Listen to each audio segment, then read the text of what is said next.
உலகின் மிகவும் பரபரப்பான விமான நிலையங்களில் ஒன்றான லண்டன் ஹீத்ரோ விமான நிலையத்தில் நேற்று காலை அரங்கேறிய மோதல் சம்பவம் பெரும் பரபரப்பை ஏற்படுத்தியுள்ளது.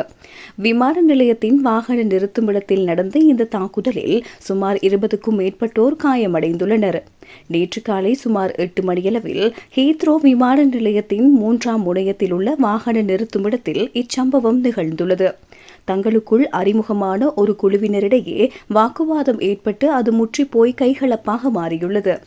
வாக்குவாதம் முற்றிய நிலையில் ஒரு கும்பல் அங்கிருந்தவர்கள் மீது எரிச்சலூட்டும் வகையிலான திரவத்தை விசிறியடித்து தாக்கியுள்ளது. பின்னர் அந்த கும்பல் அங்கிருந்து தப்பியோடியதாக லண்டன் காவல்துறையினர் தெரிவித்துள்ளனர். இந்த திடீர் தாக்குதலால் அந்த பகுதியே போர்க்களம் போல காட்சியளித்துள்ளது. எரிச்சலூட்டும் திரவம் வீசப்பட்டதில் மூச்சு திணறல் மற்றும் கண் எரிச்சல் காரணமாக 21 பேர் பாதிக்கப்பட்டனர். விரைந்து வந்த லண்டன் அவசர மருத்துவ ஊர்தி சேவையினர் பாதிக்கப்பட்டவர்களுக்கு அங்கேயே முதலுதவி அளித்துள்ளனர். இவர்களில் 5 பேர் மேலதிக சிகிச்சைக்காக மருத்துவமனைக்கு கொண்டு செல்லப்பட்டனர். யாருக்கும் உயிர் ஆபத்தான காயங்கள் இல்லை என உறுதி செய்யப்பட்டுள்ளது.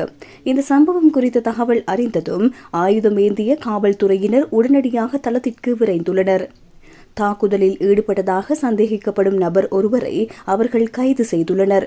தப்பியோடிய மற்றவர்களை தேடும் பணி தீவிரப்படுத்தப்பட்டுள்ளது. பொதுமக்களின் அச்சத்தை போக்கும் வகையில் இது பயங்கரவாத தாக்குதல் அல்ல என காவல்துறையினர் தரப்பில் தெளிவுபடுத்தப்பட்டுள்ளது. பொதுமக்களின் அச்சத்தை போக்கும் வகையில் இது பயங்கரவாத தாக்குதல் அல்ல என்று காவல்துறை தரப்பில் தெளிவுபடுத்தப்பட்டுள்ளது.